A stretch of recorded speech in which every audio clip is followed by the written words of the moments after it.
Bonjour chers amis, j'espère vous trouver en bonne forme. Aujourd'hui, nous avons le plaisir d'avoir avec nous le pasteur Chafograc. Bonjour Yoran. Et le pasteur Kessner. Bonjour. Voilà, nous avons une étude intéressante aussi cette semaine, mais avant toute chose, je voudrais demander au pasteur Kessner s'il veut bien nous introduire dans la prière. Père éternel, merci d'avoir le privilège d'étudier ta parole. Sois présent avec nous et fais que nous puissions apprendre, comprendre et expliquer de la meilleure manière ta parole à travers ton Esprit Saint. Amen. Amen. L'étude de cette semaine est basée sur le souvenir, l'importance de se souvenir. Et on va commencer peut-être en prenant un premier texte ensemble, le texte sur lequel peut-être est basée cette étude, Deutéronome chapitre 9, verset 7, et nous aurons la lecture avec le pasteur Chafograc. Je lis donc, « Souviens-toi, n'oublie pas de quelle manière tu as excité la colère de l'Éternel, ton Dieu, dans le désert, depuis le jour où tu es sorti du pays d'Égypte jusqu'à votre arrivée dans ce lieu. Vous avez été rebelles contre l'Éternel. » Pourquoi est-ce que Dieu insiste autant sur le fait de se souvenir? Est-ce qu'il y a un problème avec l'être humain sur ce sujet du souvenir? Pourquoi est-ce que c'est si important de se souvenir? Bien, ceux qui font l'expérience d'une perte de mémoire, parfois ponctuelle, se rendent compte à quel point la mémoire est importante. Parce que je suis la somme de tout ce que j'ai été dans le passé. Et mon vécu aujourd'hui, eh bien, est ce qu'il est par rapport à ma trajectoire de vie et la conscience que j'ai de cette trajectoire de vie. À partir de là, toutes les expériences que j'ai vécues interviennent d'une manière ou d'une autre dans mes choix, mes comportements, mes pensées. Et lorsqu'on parle de choses spirituelles, il en va de même. Tout ce que j'ai vécu avec Dieu, avec les autres, eh bien, a un impact sur mes choix d'aujourd'hui. Erwin, pourquoi est-ce que c'est si important de se souvenir? Nous avons une vue sélective et nous avons aussi une mémoire sélective. Ça veut dire qu'il y a certains aspects de ce qui s'est passé, dans ce qui nous est arrivé, que nous allons retenir beaucoup plus facilement. Par exemple, dans la relation avec quelqu'un, nous allons retenir probablement beaucoup plus facilement les torts qu'on nous a fait que les bonnes choses. Sauf si la personne est décédée. Oui. Généralement, lorsque décédée, on a... sauf si on l'aime énormément. Oui, c'est vrai. Voilà, on a besoin de trier les choses. Oui. Mais, et donc, il y a... Dieu souhaite qu'il y a certaines choses qu'on doit retenir et il faudrait bien choisir ce qu'on met dans la mémoire, à ce qu'on se rappelle, à ce qu'on repense. Et d'ailleurs, le texte le montre. Le Seigneur dit ici, rappelle-toi de comment tu as été rebelle. Parce que ça risque de se reproduire. Il y a un certain danger. Si tu oublies certains aspects, tu risques de refaire l'histoire, de répéter l'histoire. Oui. Sur certains points, ça peut être dangereux et désastreux. Oui, on connaît cette citation, celui qui oublie son histoire est condamné à la reproduire. Alors, Dieu dit au peuple d'Israël de se souvenir, mais le temps passe, les générations se succèdent, d'où ma question, comment se souvenir de choses que l'on n'a pas personnellement vécues? Mais regardez, et ça c'est un point où moi je m'interroge parfois, non pas à la vérité de la Bible, mais je m'interroge, je dis, mais Seigneur, est-ce que ça vaudrait... Parce que si on lit combien des fois on répète l'histoire, donc tu as l'histoire en Genèse, Exode et tout, et puis en Deutéronome, l'histoire est répétée, donc encore une fois ce qui a été déjà dit, et puis tu as d'autres livres dans la Bible, des psaumes où on répète, on commence, dit, le Seigneur a fait ça, le Seigneur a fait ça, la mer rouge, et encore une fois, et ça montre donc que le Seigneur souhaite vraiment que même dans la durée, le peuple se souvient de tout ce qui s'est passé. Je rappelle. Toutes les sociétés mettent en place des codes pouvoir faire vivre la mémoire collective. Ainsi, de nos jours, on va baptiser des rues, baptiser des places, faire des statues ou des gravures dans les murs. C'est donc l'histoire qui nous a montré tout cela. Oui, des lieux du souvenir. Des lieux du souvenir. Et c'est important pour que le peuple puisse se souvenir de son passé, de son histoire. On voit que par rapport à la Shoah, il y a un musée qui a été fait et beaucoup de gens ne l'ont pas vécu. On s'en est bien après. Et pourtant, ce souvenir est encore transmis de génération en génération par les livres, par les films, par les mémoriels, par les musées, etc., pour qu'on puisse apprendre de cette histoire et peut-être mieux faire dans le futur. Donc, quelque part, Dieu, vis-à-vis de son peuple ici, a fait preuve de pédagogie. Même si tu n'as pas été personnellement, à titre individuel, impliqué dans ce récit passé qui a eu lieu peut-être il y a 200 ans, 300 ans, mais tu es un petit peu l'héritier de ce peuple, l'héritier de ce souvenir, c'est la mémoire collective. Et à partir de là, on fait corps avec cette mémoire collective pour pouvoir faire mieux que nos pères et que ceux qui nous ont précédés. Il y a des régimes qui vont tout faire pour réécrire l'histoire, pour effacer une partie, surtout les régimes dictatoriels, mais pas seulement, effacer une certaine partie de l'histoire, la réécrire pour que ça soit différent, pour que le peuple puisse comprendre. Et ça marche. J'ai vécu dans le régime communiste. Ça modèle les consciences. Je sais ce que ça veut dire, oui. Oui. Est-ce qu'on peut dire que, par exemple, dans le cadre de la transmission de la foi aujourd'hui, par exemple dans nos églises, dans nos foyers également, est-ce que ces lieux du souvenir sont importants, même auprès de, par exemple, de nos enfants qui n'ont peut-être même pas encore rencontré le Seigneur? Comment est-ce que vous voyez cet aspect du souvenir dans la transmission de la foi? Disons qu'il y a une distance plus ou moins grande, une distance historique plus ou moins grande entre celui qui reçoit ce récit et celui qui l'a vécu. Mais le mot que les chrétiens utilisent habituellement, c'est le témoin. Je suis un témoin. Quand je témoigne de ce que j'ai vécu, eh bien, je permets à l'autre de recevoir ce témoignage et puis d'en faire usage. Et parfois, ce témoignage est indirect parce que je vais raconter ce que mes parents m'ont dit. C'est ça. Ou ce que d'autres m'ont dit. Et à partir de là, c'est une transmission intergénérationnelle et c'est ce qui va constituer la mémoire collective et ce qui va donner cette idée d'appartenance à un même peuple et à une histoire commune. Et on voit l'importance de cela dans la Bible parce qu'à titre individuel, on a peut-être tendance à oublier. Quand Saül appelle David et lui dit « Tiens, pourquoi tu es volontaire pour aller combattre Goliath ?» Que fait-il David? Il n'a pas dit « La Bible a dit »,« Les prophètes ont dit » ou « Il est écrit ». Il a fait appel à quoi? Il a fait appel à ses souvenirs. Tiens, j'ai vécu telle expérience avec Dieu par rapport à un os, par rapport à un lion quand j'étais berger. Et sur la base de ces expériences vécues, je sais aujourd'hui que je peux faire confiance à Dieu et qu'il me délivrera. Et ce témoignage personnel est aussi à l'échelle collective, eh bien, très important. Parce que je sais ce que Dieu a fait pour son peuple dans le passé, je sais qu'il peut le faire aujourd'hui. Encore aujourd'hui, tout à fait. C'est même un point théologique. Le Seigneur dit bénis l'Éternel mon âme et n'oublie aucun. C'est très intéressant. Il ne dit pas et n'oublie pas tous les bienfaits. Aucun de tes bienfaits. D'ailleurs, tu avais posé la question comment le faire. Dans ce point-là, je peux témoigner depuis quelques années. Chaque fois quand je vois une intervention de Dieu dans ma vie, que je la reconnais, quand Dieu a donné réponse à une de mes prières, quand je vois un miracle, quand je vois une intervention, je l'écris, je note.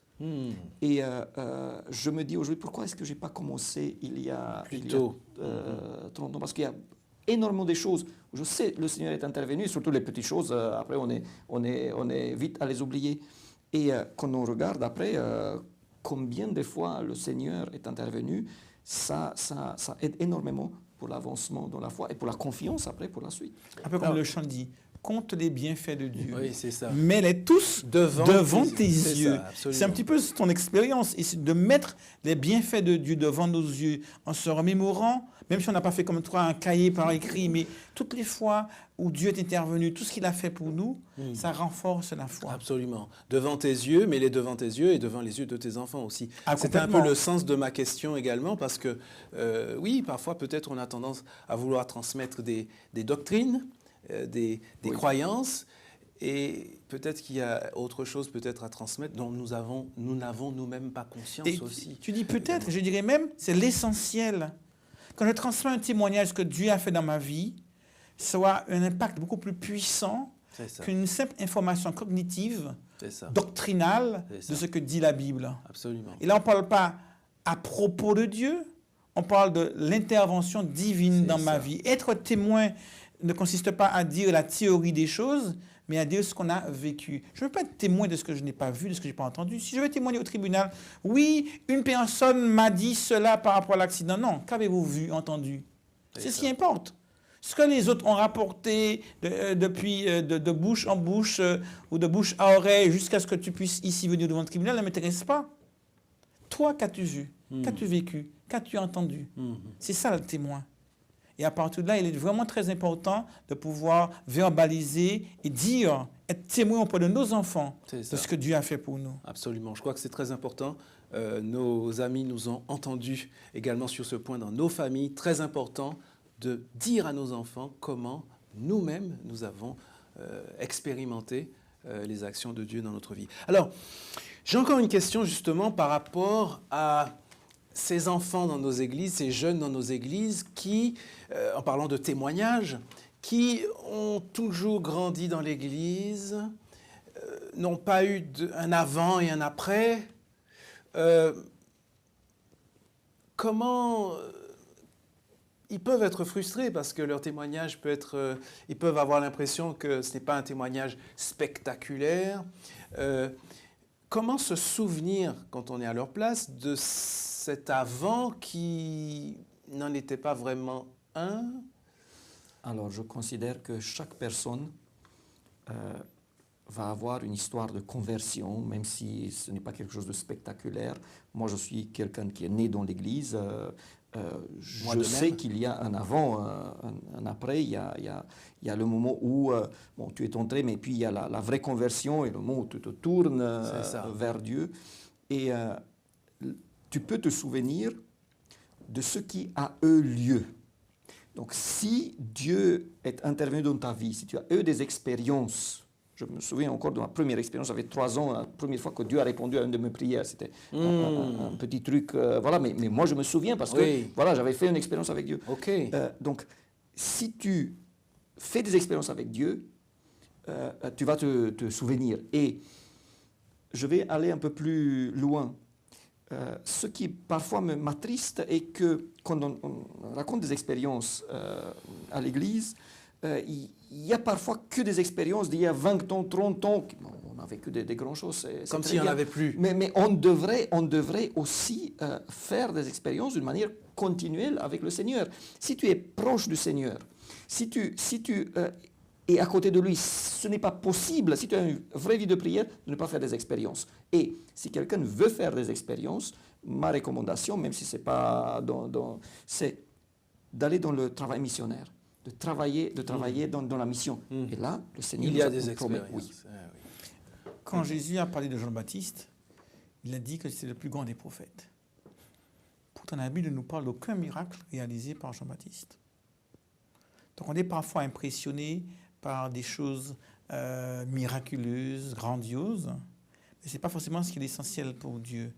Et parfois on rêve de conversion, oui, le grand bandit qui était vraiment abominable dans ses actions, qui rencontre Dieu et brusquement, il passe de démon à ange. Et la conversion n'est pas nécessairement le contraste entre le mal et le bien. La conversion, c'est d'abord la prise de conscience de ce besoin de salut que Dieu nous offre en la personne de Jésus. Et après, le parcours, la trajectoire de vie de chacun sera unique. Aucune trajectoire de vie ne ressemble à une autre, mais il y a toujours ces points communs.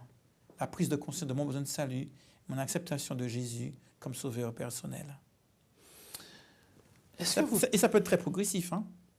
Ça peut être très, C'est-à-dire très progressif parce qu'il y a des personnes qui naissent dans un foyer d'environnement chrétien, depuis leur plus tendre enfance, découvrent petit à petit, expérience après expérience, mais l'amour de d'accord. Dieu et font le choix, petit à petit, à leur niveau, d'accepter Jésus dans leur vie.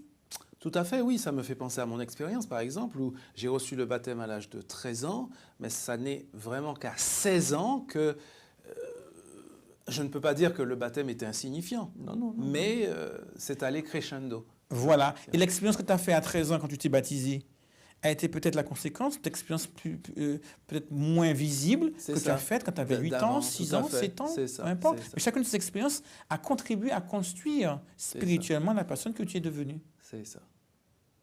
J'ai une dernière question pour vous. Est-ce que vous pensez que nous nous souviendrons lorsque nous serons sur la nouvelle terre? De quoi est-ce que nous allons nous souvenir, à votre avis? Alors, c'est une question là. Vous êtes autorisé à répondre que voilà, c'est ça. Vous êtes autorisé à... Cette question nous amène à un élément essentiel. Puisqu'on parle de se souvenir, on a parlé de mémorial, on a parlé de tout ce que les sociétés mettent en place pour qu'on puisse transmettre le souvenir de la mémoire collective. Et pourtant, cette mémoire n'a de sens que s'il y a aussi l'oubli. L'oubli est aussi un don de Dieu. Il y a des personnes qui ont vécu des choses difficiles, traumatisantes dans leur trajectoire de vie.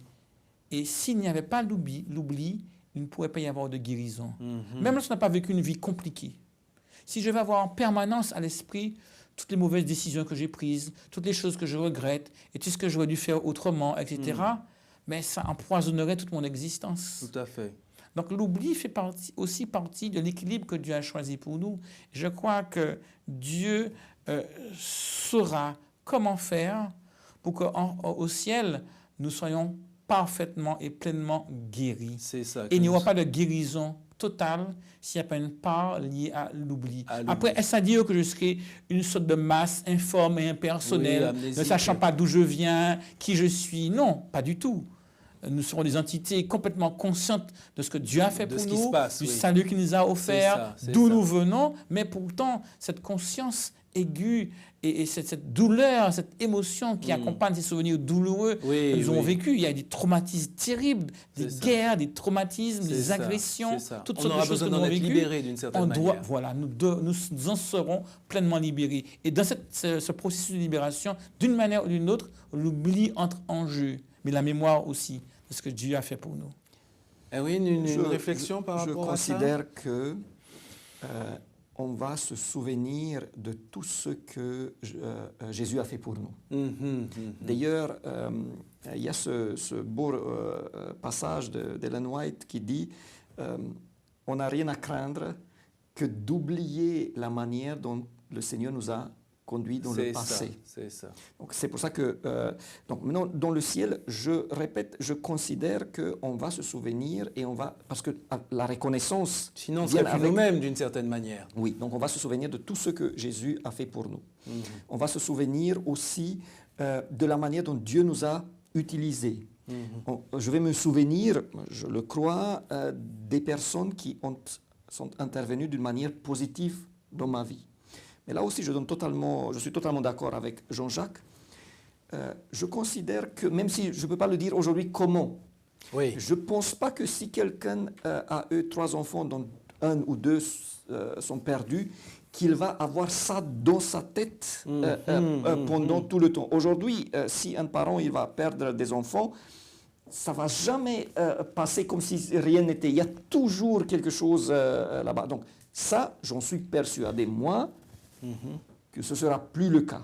Donc cet oubli-là interviendra. Je vais probablement aussi oublier, parce que peut-être que par mes choix, j'ai fait perdre beaucoup de choses, peut-être même le salut à certaines personnes. C'est une possibilité. Je pense que ces aspects-là ne seront plus là pour nous nuire, pour nous tourmenter. mais ne me demande pas maintenant comment et voilà. Alors, je vous remercie d'avoir Comment il va s'y accepté. prendre pour faire la part des choses, hein, Je entre vous l'oubli et la remercie. mémoire. Je vous remercie d'avoir accepté de répondre à cette question qui est quand même difficile, puisque on n'y est pas encore, hein, de toute manière, et puis nous ne sommes pas Dieu.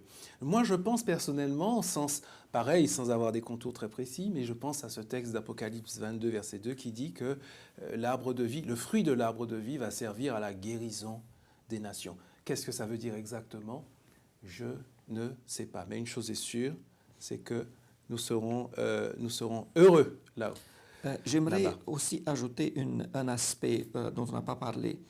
Je considère qu'il est important, on a parlé de l'importance de l'histoire, que pour nos jeunes, et pas seulement pour les personnes qui se convertissent, qu'elles apprennent non seulement l'histoire de la Bible, mais qu'il y ait aussi l'histoire du mouvement Advent, qui soit Adventiste. adventiste, oui, de l'Église adventiste, qui soit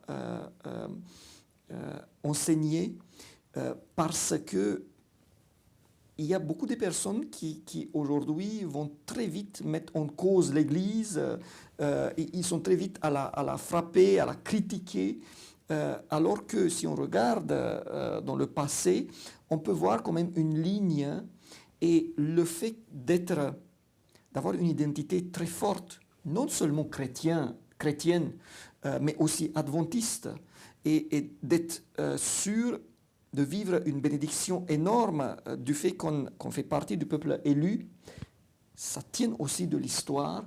Et là, les enseignements de ce qui s'est passé, de la manière dont Dieu nous a conduits, est important. Le parcours. Eh bien, ce sera le mot de la fin. Souviens-toi, souviens-toi. Donc l'importance de se souvenir. Eh bien, j'espère que vous avez apprécié ce moment que nous avons passé ensemble. Merci à vous deux, en tout cas. Et puis, eh bien, que le Seigneur nous aide toujours à garder en mémoire toutes ces expériences que nous sommes appelés à faire jour après jour avec lui. À bientôt.